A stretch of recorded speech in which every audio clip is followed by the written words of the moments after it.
In addition to trying to get the COVID pandemic under control, President Biden made early moves to tackle climate change and protect public lands. And in the process, he rolled back some Trump-era policies. Denver 7's Megan Lopez is taking a 360 look at what it all means for Colorado. All around our Colorado, there is beauty. You can see it in our mountains. You can hear it in our breezes. You can feel it in our winter snow.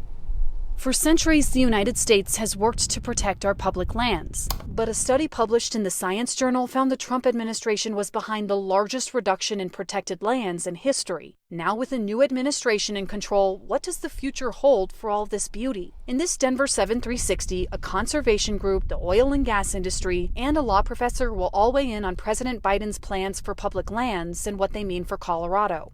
First, some context. Within his first week in office, today is Climate Day at the White House. President Biden signed several sweeping climate reforms. In my view, we've already waited too long to deal with this climate crisis. One of the executive orders put a 2-month moratorium on the leasing of federal lands for oil and gas development. We're going to review and reset the oil and gas leasing program. Those lands make up nearly a quarter of all U.S. oil and gas production. 26.3 million acres currently have a lease out, including 2.5 million acres here in Colorado, mostly on the western slope. A good 40% of Colorado is federal public lands. Charles Wilkinson pays close attention to public land policy. He's a law professor from CU Boulder. For the Trump administration, I think the big problem was just opening up for heavy development so many millions of acres. Wilkinson says it wasn't so much about broad policy changes, but a piece-by-piece approach with more than 120 rule changes. And we're going to be paying for it for a long time. Along with blocking new oil and gas leases, he expects to see the Biden administration try to claw back some of the old ones. Some of those leases are going to get overturned.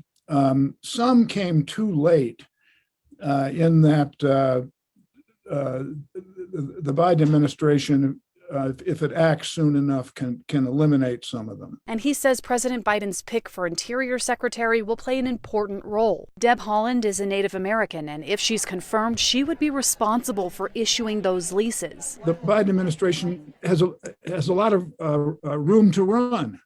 And there should be some statutory changes. Under the Trump administration, federal lands were leased for oil and gas at dollars an acre. Groups like Conservation Colorado say the Trump administration's impact on public lands cannot be undone with a few executive orders. I think this is work that's going to take the next 4 years and beyond for us to get back on our feet when it comes to bedrock environmental protections. Still, they're applauding the move by the Biden administration, and they say most Coloradans support it. Nearly 8 in 10 support rolling back drilling for oil and gas on federal lands rather than expanding it. Those numbers come from a Colorado college survey. Now they'd like to see the leasing system, which hasn't changed in decades, significantly reworked with more safeguards put in place. I think that Coloradans expect our public lands to be protected. Natural gas and oil is incredibly important to Colorado's economy. You know, we are 6th in production for oil and 7th in production for natural gas in the nation. Lynn Granger from the American Petroleum Institute of Colorado says if the lease ban becomes permanent, Colorado's economy will suffer. We have seen that if there is a permanent ban on federal leasing